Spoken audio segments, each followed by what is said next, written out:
Hello and welcome to the first video on k11 micra. Today I'm going to be showing you guys how to wire in a tachometer. As you can see, my one hasn't got one from standard. This is how it looks. And I've got the backlight to a toggle switch. So let's get into it. So first things first, you need to remove this bit of the cluster, like so, the cover. As you can see, I've got the switch there, so there's some wires there. So I need to place this over here so I don't end up ripping the wires off. So that's staying right there.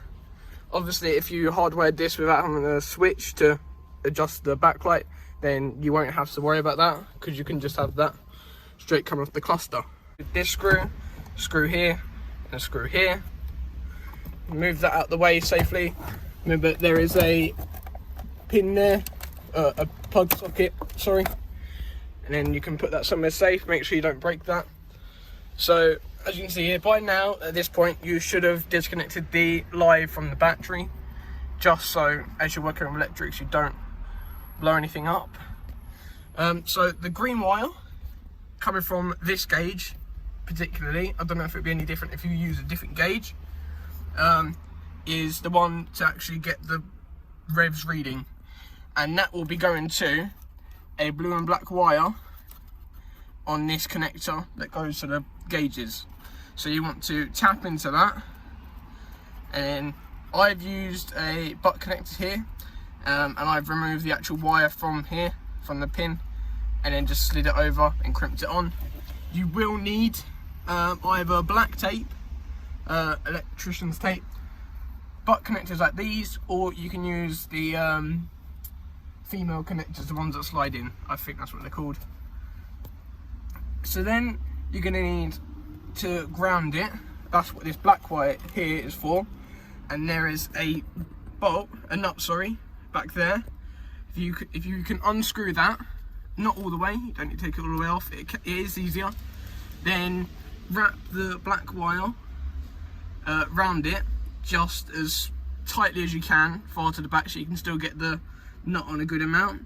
Tying that back up, that is then earths all of the stuff for the gauge. So next, you will have a white wire for this gauge.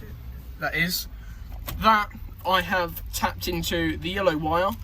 Now, if you've removed this little plastic cover on for this plug, the yellow wire will be directly next to the black and blue wire. If you do remove the wires out, just remember to make note of what pins you pulled them out of, as it could affect some of the cluster stuff for the yellow. Not particularly the blue. I don't know. I haven't had any problems with it. So I have put a toggle switch on it so I can adjust whether I want the lighting on or not. So to do that, you need from this point as well, I've wired the red in, so that's where I've got power for both of them. So pretty much get both, tie the white and the red together, then wrap around that as tight as possible, but disperse it out so it's not so bulky in one area. Then get the wire. You will need some extra wiring, some white wire or yellow wire, whatever you prefer. If you do use a toggle switch, or you might need some extra wiring anyway in case it's not long enough for where you mount it. So then I've got some ring connectors onto the switch, and the power going from this plug to the switch goes onto the bottom one, and then the ring connector that is connected to the actual tachometer, that one goes at the top. So then when you turn this on, obviously like that, there's no power at the minute because that's all disconnected and the ignition's off.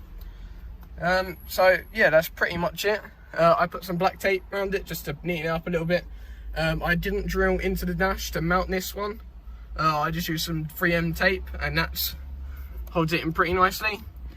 This one does have a shift light, and you can set that.